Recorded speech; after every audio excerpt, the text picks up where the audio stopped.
Greetings wonderful people and welcome back. March is an absolutely massive month for game releases with some really high quality titles coming out. There are so many good ones this month, but we've narrowed it down to the top 5 that you just gotta try.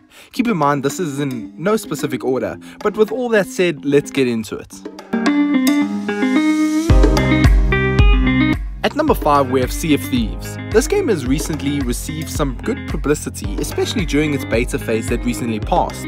The game sees you either playing solo or with some crew members as a pirate that travels the sea, fights off their enemies and plunders treasures. Now this could either be found treasure or your enemy's treasure. The game has some really cool and unique gameplay mechanics that sees you repairing your ship with wood planks once the hull has taken damage, eating bananas as a food source and carrying cannonballs to blow your enemies to bits. The sailing system is rather unique and has a few micromanagement aspects to it, especially on the bigger ships that you get when playing with more players. Overall, this game seems really great and we cannot wait to get our hands on the full release. If you're looking for some Sea of Thieves gameplay, you can find it on our channel by looking in the description.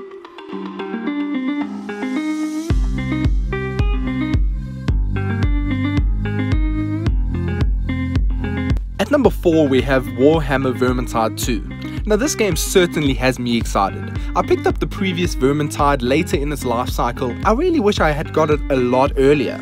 Vermintide 2 is a first-person action RPG and survival-ish type of game that holds a lot of similarities with the Left 4 Dead games, but with a much better customization and character building. The game sees you taking control of one of the 5 currently known characters that all have different strengths and subclasses to unlock and build into. It does have a very high focus on looting, and that's something I personally love. In this installment of Vermintide, there'll be all new enemies and weapons to destroy and find, along with new worlds of course. I don't think I can understand how excited I am for this game and to play it with my friends. We also have some gameplay of Vermintide 2 beta on our channel. Check the description if you're interested in that.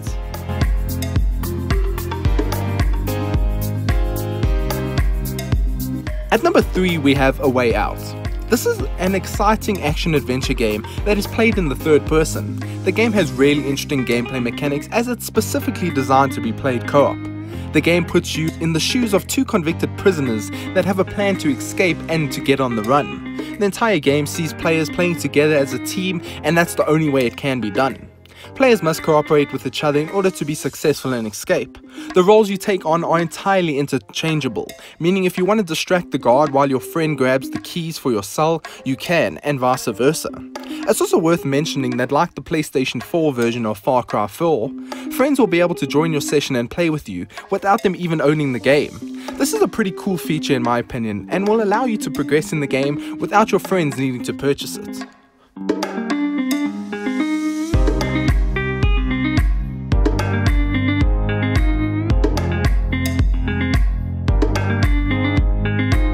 At number 2 we have Kuni II. This is the highly anticipated sequel to the PS3 exclusive released in 2010. The game takes place right after the events of the original and follows the story of Evan Pettywhisker Tildrum. Jeez, that's one hell of a name. A young king who is usurped from his castle and sets out on a journey to reclaim his kingdom. The game features an all-new combat system that is different from the first game, as it no longer relies on familiars to fight. Instead, players will be able to recruit Higgledies, which are tiny creatures that have the power to cast spells. As the player progresses, of course, through the game, they will be able to build their own kingdom, recruit armies and get stronger, all in an attempt to take back what was rightfully theirs. All the charm from the original game will be returning thanks to the breathtaking soundtrack and gorgeous anime-style art style. The world is even bigger, the characters are even more diverse, and of course the bad guys are even more villainous.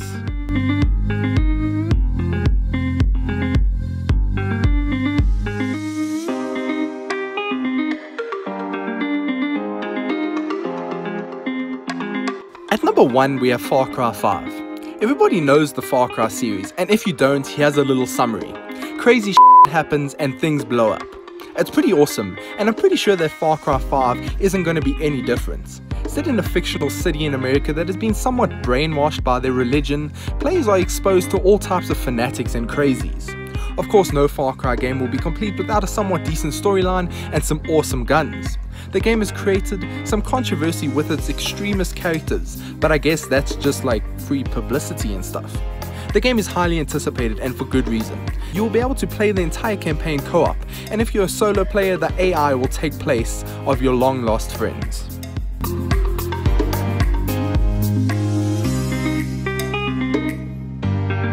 But that's all. What games are you looking forward to in March? Let us know in the comments below. Until next time, farewell.